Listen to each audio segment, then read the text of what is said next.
평범한 시골집 뒷산, 오래된 무덤 뒤 느티나무 아래에서 50년 동안 누구도 몰랐던 한 남자의 유산과 충격적인 가족의 비밀이 드러났습니다.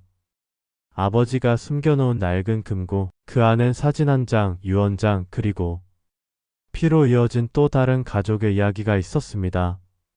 오늘 이야기 절대 놓치지 마세요. 끝까지 들으신다면 아마 눈물 없이는 듣기 힘드실 겁니다. 사연 시작 전 구독과 좋아요 버튼 눌러주시면 사연의 재미가 2배가 됩니다. 사연 이야기 시작합니다. 제 이름은 장만수입니다. 올해 66살로 5남매 중 셋째였죠. 평생을 서울에서 직장 생활만 하며 살아온 저에게 고향은 점점 멀어져 가는 곳이었습니다. 그런데 아버지께서 돌아가시면서 30년 만에 고향 땅을 밟게 되었습니다. 아버지의 장례식은 조용했습니다. 5남매가 모두 모였지만 각자 바쁜 삶을 살아온 탓에 어색함이 더 컸죠. 상을 치르는 3일 동안 우리는 옛 이야기보다는 실무적인 일들로만 대화를 나누었습니다. 장례식 마지막 날 저녁 어머니께서 저를 따로 불러내셨습니다. 그리고 낡은 편지 봉투 하나를 제 손에 쥐어주셨죠. 만수야, 이건 내 아버지가 내게 남긴 마지막 말이란다. 어머니의 목소리에는 묘한 떨림이 있었습니다. 마치 오랫동안 간직해온 비밀을 털어놓는 듯한. 편지 봉투를 열어보니 아버지의 친필로 쓰인 짧은 편지가 나왔습니다. 평생 말수가 적으시던 아버지답게 내용도 간단했습니다. 만수야, 뒷산 무덤 뒤 느티나무 밑을 파보거라. 내가 못다한 이야기가 그 안에 있다. 처음엔 무슨 뜻인지 이해할 수 없었습니다. 아버지가 왜 저에게만 이런 편지를 남기셨을까요? 그리고 뒷산에 무엇을 묻어두셨다는 걸까요? 다음 날 아침 일찍 형제들은 모두 아버지 무덤 앞에 모였습니다. 마지막 인사를 드리고 각자 집으로 돌아갈 예정이었죠. 아침 안개가 자욱한 뒷산은 고요했고 아버지의 새 무덤만이 검은 흙더미로 우리를 맞았습니다. 향을 피우고 절을 올린 후 저는 조심스럽게 편지 이야기를 꺼냈습니다. 형들, 어머니가 저에게 아버지 편지를 주셨어요. 편지? 큰형 장만복이 고개를 돌렸습니다. 저는 주머니에서 편지를 꺼내 내용을 읽어주었습니다. 뒷산 무덤 뒤 느티나무 밑을 파보거라. 순간 정적이 흘렀습니다. 그리고 곧이어 터져나온 건 예상치 못한 웃음소리였죠. 하하하. 뒷산을 파라고? 큰형이 배를 잡고 웃었습니다. 또 무슨 드라마니? 보물지도라도 나왔나?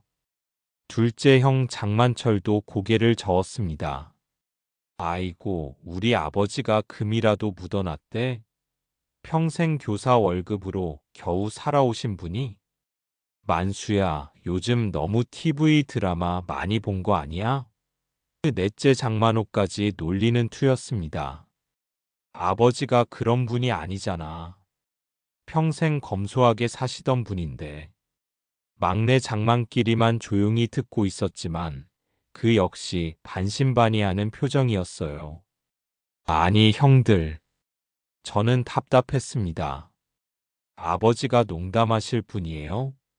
특히 돌아가시기 전에 이런 말씀을 농담으로 하실까요? 그래도 말이야, 만수. 큰형이 진지해졌습니다. 현실적으로 생각해봐. 뒷산에 뭘 묻는다는 게. 그리고 왜 하필 너에게만? 둘째 형도 맞장구를 쳤습니다. 맞아. 왜 큰형한테 안 주고 셋째한테 줬을까? 이상하지 않아? 사실 저도 그 부분이 궁금했습니다. 왜 아버지는 장남인 큰형이 아니라 저에게 편지를 남기셨을까요? 형들 말도 맞지만 저는 고집을 부렸습니다. 아버지는 평생 헛소리 안 하신 분이에요. 무뚝뚝하셨지만 거짓말은 절대 안 하셨죠. 아니, 그렇다고 해도 넷째가 시계를 보며 말했습니다. 우리 다들 바쁜데 뒷산 파느라 시간 낭비할 수는 없잖아. 나는 오늘 저녁에 서울 들어가야 해. 큰형도 고개를 끄덕였습니다. 만수야, 마음은 이해하지만 좀 비현실적이야. 그냥 아버지 마지막 당부 정도로 생각하고 넘어가자. 하지만 저는 뭔가 찜찜했습니다. 아버지의 편지체도 평소와 달리 간절해 보였고, 못다한 이야기라는 표현이 계속 머릿속을 맴돌았어요. 그럼 저 혼자라도 해볼게요. 형들은 먼저 내려가세요. 야, 진짜로? 그 둘째 형이 어이없어 했습니다. 혹시 모르잖아요. 정말 뭐가 있을지도. 막내가 조심스럽게 입을 열었습니다. 셋째 형, 정말 할 거면. 혹시 뭐 나오면 연락해요. 만끼리도 믿는 거야? 큰형이 혀를 찼습니다. 아니에요. 그냥. 셋째 형이 그렇게 확신한다면 혹시나 해서요. 형들은 서로 눈치를 보더니 포기했다는 듯 고개를 저었습니다. 그래, 내가 그렇게 하고 싶다면 해봐.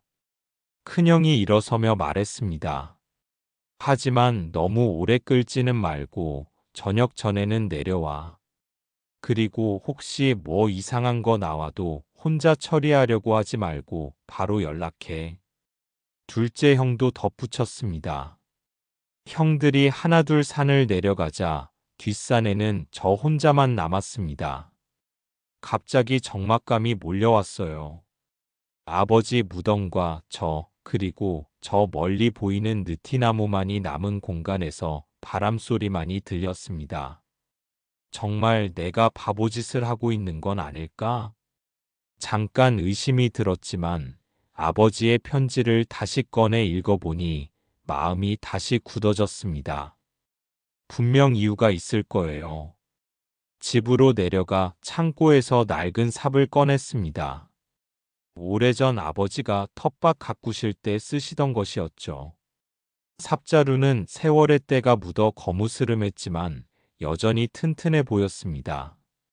다시 뒷산으로 올라가는 길은 무거웠습니다. 혹시 정말 아무것도 없으면 어떡하지? 형들에게 뭐라고 말하지? 온갖 생각이 머릿속을 맴돌았어요. 아버지 무덤에서 5미터 정도 떨어진 곳에 서 있는 느티나무는 수령이 좋기 100년은 넘어 보였습니다. 굵은 줄기와 넓게 뻗은 가지들이 마치 뒷산의 수호신 같았어요. 어릴 적 이 나무 그늘에서 형제들과 숨바꼭질을 했던 기억이 떠올랐습니다. 아버지가 정말 여기 뭔가 묻으셨을까? 느티나무 주변을 천천히 둘러보기 시작했습니다. 나무 뿌리 주변은 자연스럽게 볼록 튀어나와 있었지만 한쪽 부분만큼은 유독 평평하고 움푹 들어가 있었어요. 다른 곳과 비교해 보니 확실히 차이가 났습니다. 여기인 것 같은데. 손으로 흙을 만져보니 다른 부분보다 부드러웠어요. 마치 오래전에 한 번 파서 다시 덮었던 것 같은 느낌이었습니다. 잡초도 이 부분만 드문드문 자라 있었고요. 혹시나 해서 중얼거리며 그곳에 삽을 꽂았습니다. 첫 삽은 쉽게 들어갔습니다. 흙이 생각보다 부드러웠거든요. 몇 삽 더 떠내니 확실히 다른 부분과 흙의 질이 달랐어요. 색깔도 조금 더 어둡고 촉감도 달랐습니다. 정말 누군가 여기를 팠었구나. 확신이 서자 힘이 났습니다. 점점 깊이 파들어가기 시작했어요. 30cm, 50cm. 처음에는 부드러운 흙층이 계속되었습니다. 하지만 1m 정도 깊이에 다다르자 흙이 점점 단단해지기 시작했어요. 자연적으로 다져진 원래 흙층에 도달한 것 같았습니다. 일시간이 지났습니다. 구덩이는 제법 깊어졌지만 아직 아무것도 나오지 않았어요. 등에서는 땀이 흘러내렸고 손바닥에는 물집이 잡히기 시작했습니다. 혹시 잘못 생각한 건 아닐까? 의심이 들기 시작했습니다. 형들 말이 맞는 건 아닐까? 아버지가 정말 그냥 상징적인 의미로 하신 말씀이 아닐까? 이 시간째 구덩이는 어른 허리까지 올 정도로 깊어졌습니다. 파낸 흙더미가 옆에 산처럼 쌓였어요.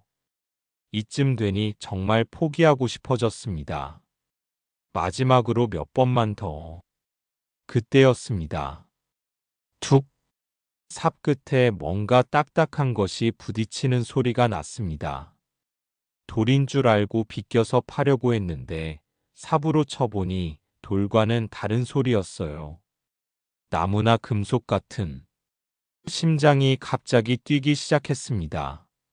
급하게 삽을 내려놓고 손으로 흙을 걷어내기 시작했어요. 몇 번 긁어내니 검은색 모서리가 나타났습니다. 이게 뭐지? 더 넓게 파내자 사각형 모양의 물체가 드러났습니다.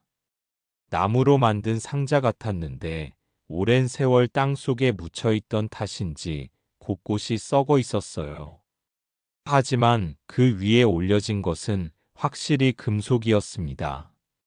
녹이 슬어 누런빛이 돌았지만 분명히 철제 금고였어요. 자물쇠도 달려 있었습니다. 진짜 있었네. 손이 떨렸습니다.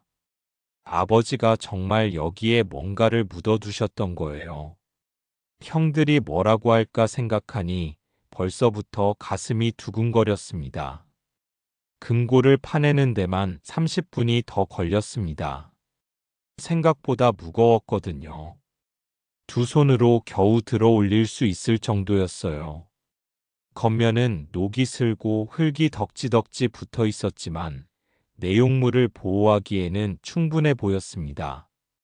자물쇠는 완전히 녹슬어서 열쇠가 있어도 돌아갈 것 같지 않았어요.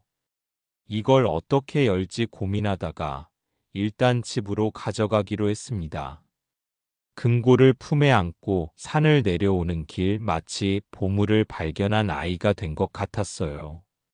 66년을 살면서 이렇게 심장이 뛴 적이 언제였나 싶었습니다.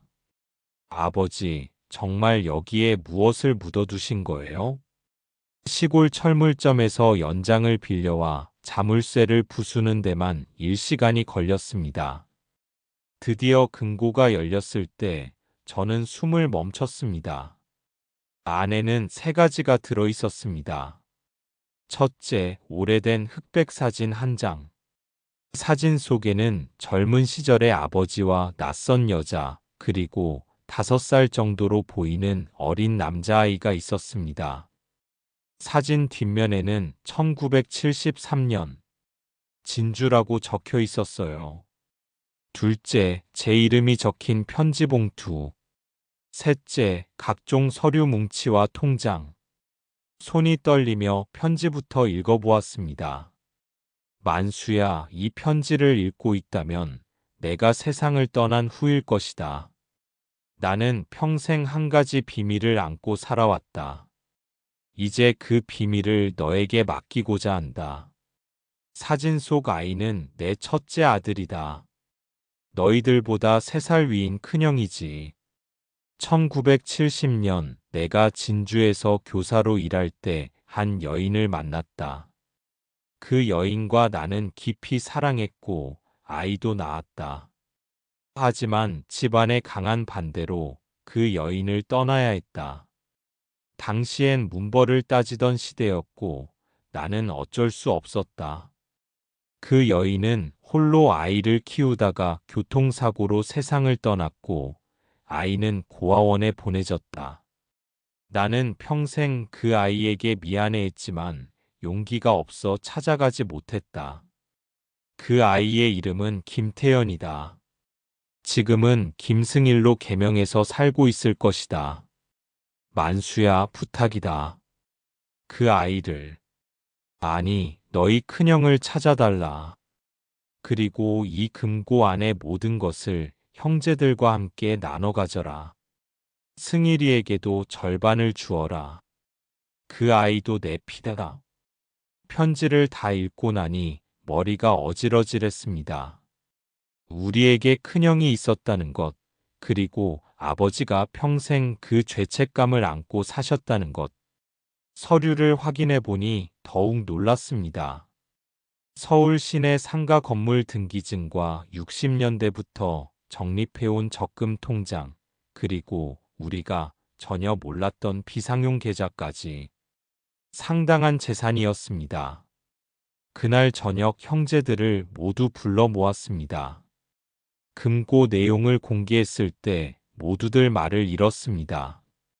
정말 우리에게 큰형이 있었다고? 둘째 형이 사진을 뚫어져라 바라보았습니다. 그럼 우리가 지금까지 서열이 틀렸다는 거네. 넷째가 중얼거렸습니다. 하지만 문제는 유산 분배였습니다. 잠깐 만수야. 이건 좀 이상하지 않나? 큰형이 불편한 표정을 지었습니다. 갑자기 나타난 사람에게 왜 우리 유산을 나눠줘야 해? 맞아. 우리도 처음 듣는 이야기인데 정말 아버지 아들인지 어떻게 확신해? 둘째 형도 동조했습니다. 하지만 막내는 달랐습니다. 형들, 아버지가 거짓말하실 이유가 있나요? 평생 한 번도 헛소리 안 하신 분이잖아요. 저도 막내 의견에 동감했습니다. 형들, 아버지의 마지막 바람을 우리가 거절할 권리는 없어요. 그분이 아버지의 아들이라면 우리의 큰형이에요. 결국 긴 논의 끝에 일단 김승일 씨를 찾아보기로 했습니다. 아버지가 남긴 정보를 토대로 김승일 씨를 찾는 데는 일주일이 걸렸습니다. 경남 창원에서 작은 인쇄소를 운영하는 71세 남성. 전화로 먼저 연락을 드렸을 때 그분은 매우 당황해 하셨습니다. 갑자기 무슨 말씀을 하시는 건가요? 한번 만나 뵙고 말씀드릴게요. 중요한 이야기입니다. 창원까지 가는 길은 무거웠습니다. 과연 그분이 정말 우리 형일까? 받아들여 주실까? 인쇄소 앞에서 기다리던 김승일 씨를 처음 봤을 때 저는 깜짝 놀랐습니다. 코와 인매가 우리 아버지와 판박이었거든요. 김승일 선생님이신가요? 네, 그런데 저는 조심스럽게 사진을 꺼내 보여드렸습니다. 어린 시절의 그분과 어머니, 그리고 젊은 아버지가 함께 찍은 그 사진을요. 김승일 씨의 얼굴이 순간 굳어졌습니다. 그리고 눈에서 눈물이 흘러내리기 시작했어요. 이 사진, 어디서 나온 거죠? 이건 우리 어머니, 그리고 제 어릴 적 모습? 그분의 반응만으로도 충분했습니다. 이분이 바로 우리 큰형이었습니다. 인쇄소 뒤편 작은 사무실은 묵은 종이 냄새와 잉크 냄새가 배어 있었습니다. 낡은 책상 위에는 인쇄 주문서들이 가지런히 정리되어 있었고, 벽면에는 오래된 달력과 몇 장의 가족 사진이 걸려 있었어요. 김승일 형은 찻잔을 내 앞에 놓으며 조심스럽게 입을 열었습니다. 사실 평생 궁금했어요. 제 아버지가 누구인지. 그분의 목소리에는 71년간 쌓인 그리움이 묻어 있었습니다. 어머니가 25에 저를 낳으셨는데 제가 5살 때까지만 함께 살았어요. 어머니는 저에게 아버지 이야기를 별로 안 해주셨죠. 다만 돌아가시기 전 병원에서 제 손을 잡고 이렇게 말씀하셨어요. 태연아, 너의 아버지는 진주에서 선생님을 하시던 분이었다.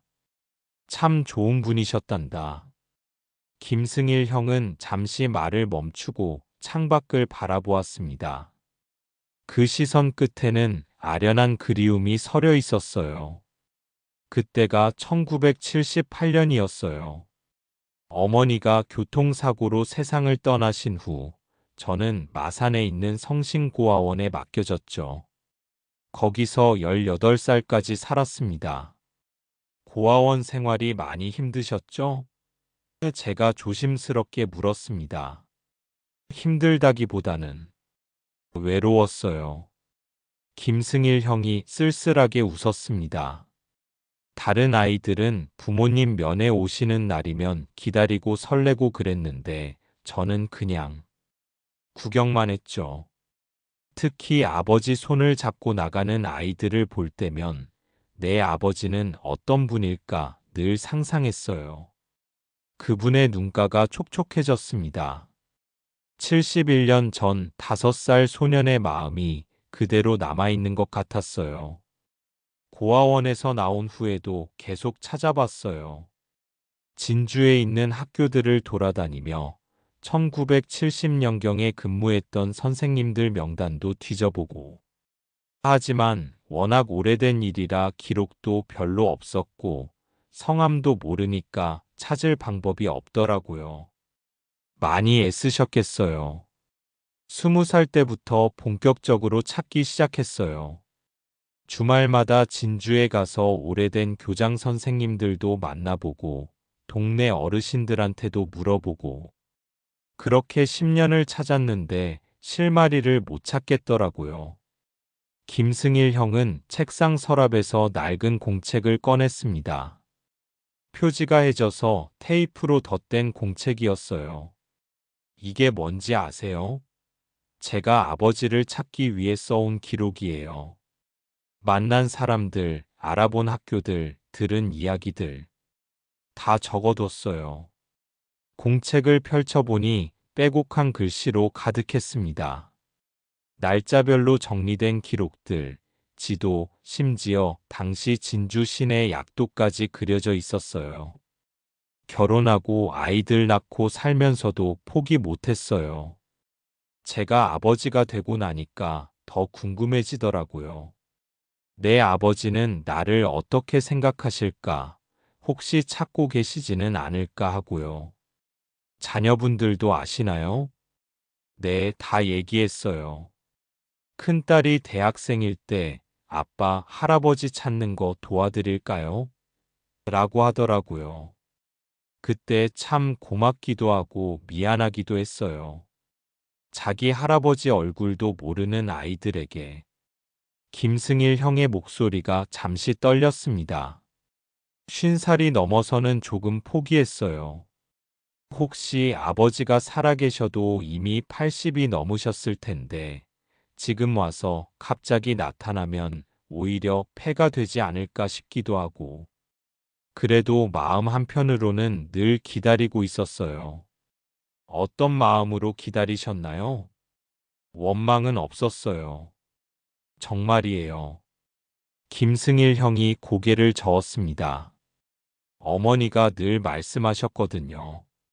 아버지는 좋은 분이었다. 사정이 있어서 우리를 떠나셨을 뿐이다라고. 그 말을 믿었어요. 대신 궁금했죠. 어떻게 생기셨는지, 목소리는 어떠신지, 저를 생각해 보신 적이 있으신지. 김승일 형은 벽에 걸린 가족 사진을 가리켰습니다.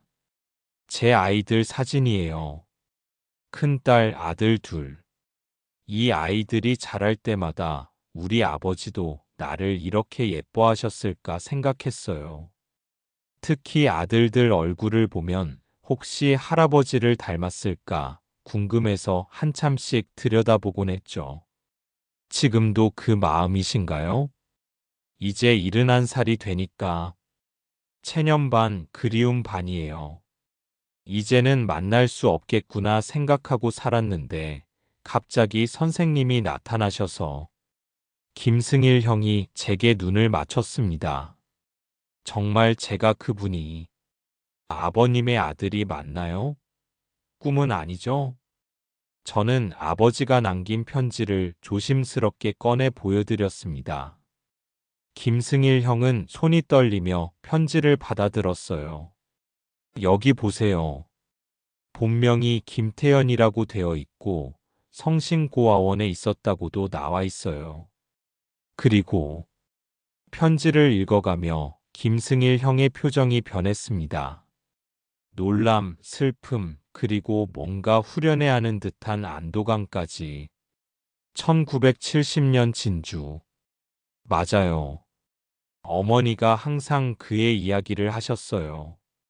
그리고 저는 정말 성신고아원에 있었고 성인이 되어 김승일로 개명했어요. 모든 게 일치해요.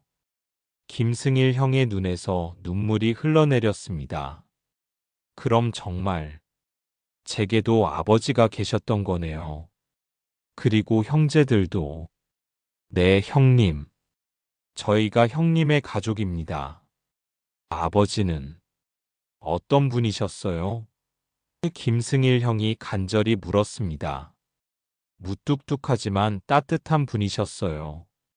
말씀은 많지 않으셨지만 가족을 무척 아끼셨죠. 그리고 평생 형님을 그리워하셨어요. 정말요? 네. 아버지께서 이 편지에 쓰셨어요. 평생 죄책감을 안고 살았다고. 용기가 없어 찾아가지 못했다고요. 김승일 형은 편지를 가슴에 품으며 고개를 끄덕였습니다. 이해해요.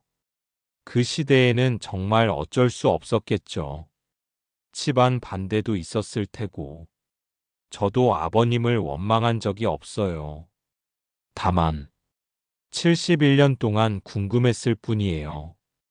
이제야 그 궁금증이 풀렸네요. 그분이 흘리는 눈물 속에는 원망이 아닌 그리움이 담겨 있었습니다. 71년을 기다린 아들의 마음이 드디어 아버지에게 닿은 순간이었어요. 그 후 몇 차례 만남을 통해 김승일 형을 다른 형제들에게 소개했습니다. 처음에는 어색했지만 시간이 지날수록 묘한 친밀감이 생겼어요. 특히 막내가 김승일 형을 가장 잘 따랐습니다. 진짜 큰형님이네요. 이제야 서열이 맞춰졌어요. 하지만 유산 분배 문제는 여전히 민감했습니다. 기존의 큰형과 둘째 형은 끝까지 반대했어요. 아무리 그래도 70년 넘게 없던 사람한테 절반을 준다는 게 말이 되나? 우리도 아버지 재산으로 살아온 게 아니라 각자 벌어서 살았는데. 하지만 저와 막내, 그리고 뒤늦게 마음을 바꾼 넷째까지 결국 3대2로 아버지 유언을 따르기로 했습니다. 김승일 형은 처음엔 사양하셨어요. 아니에요. 저는 그냥 가족이 있다는 것만으로도 충분해요. 하지만 우리는 강력히 권했습니다. 형님, 이건 아버지의 마지막 바람이에요. 받으셔야 해요.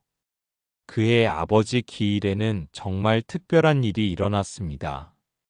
진짜 6남매가 모두 모여 아버지 무덤에 절을 올린 것이죠. 김승일 형이 제일 앞자리에서 큰아들로서 제사를 주관하셨습니다. 그분이 아버지 사진 앞에서 술을 따를 때 모든 형제들의 눈에서 눈물이 흘렀어요. 아버지, 이제야. 모든 아들들이 모였습니다. 그날 밤 형제들은 늦도록 이야기를 나눴습니다. 김승일 형의 지난 71년 인생 이야기, 우리 오남매의 성장 과정, 그리고 아버지에 대한 각자의 기억들. 아버지가 왜 저에게만 편지를 남기셨을까 생각해 봤는데, 아마 제가 가장 고집이 세서 끝까지 찾아낼 거라고 믿으셨나 봐요. 제가 농담처럼 말하자 모두들 웃었습니다. 그 후로 1년이 지났습니다. 김승일 형은 창원에서 인쇄소를 계속 운영하고 계시고, 저희는 서울에서 각자의 삶을 살고 있어요. 하지만 이제는 진짜 가족이 되었습니다. 한 달에 한 번씩 돌아가며 만나고 명절 때는 꼭 함께 모입니다. 김승일 형의 자녀들도 우리와 인사를 나누게 되었고 진짜 한 가족이 된 느낌이에요. 가끔 뒷산 느티나무 아래를 올려다보면서 생각합니다. 아버지께서 50년 동안 얼마나 무거운 짐을 지고 사셨을까. 만수야 고맙다. 얼마 전 김승일 형이 제게 하신 말씀입니다. 형님이 고마울 게 뭐 있어요. 우리가 가족인데요. 아니야. 내가 끝까지 포기하지 않았으니까 우리가 만날 수 있었어. 아버지도 내가 그럴 줄 아셨겠지. 생각해보면 참 신기합니다. 어느 집 뒷산에나 비밀 하나쯤은 묻혀 있을 것 같아요. 그 비밀이 가족을 무너뜨릴 수도 있고, 다시 하나로 만들 수도 있고, 우리에게는 다행히 후자였습니다. 아버지께서 돌아가신 지 2년이 지난 지금, 저는 확신합니다. 그 무거운 금고는 단순히 재산이 아니었어요. 50년간 아버지가 혼자 짊어지신 마음의 짐이었고, 이제야 우리 모두가 그 짐을 함께 나눠서 져주게 된 것이죠. 뒷산의 느티나무는 여전히 그 자리에 서서 우리 가족을 지켜보고 있습니다. 그리고 아버지 무덤 옆에는 이제 진짜 육남매가 함께 찾아와 인사를 드리는 따뜻한 풍경이 펼쳐지고 있어요. 어떤 비밀은 묻어두는 게 나을 때도 있지만 어떤 비밀은 꺼내야 할 때가 있다. 우리 아버지의 비밀은 다행히 후자였다. 사연 재미있게 들으셨나요? 구독과 좋아요 잊지 마시고요. 다음 영상으로 더 재미있는 사연 가져오겠습니다. 감사합니다.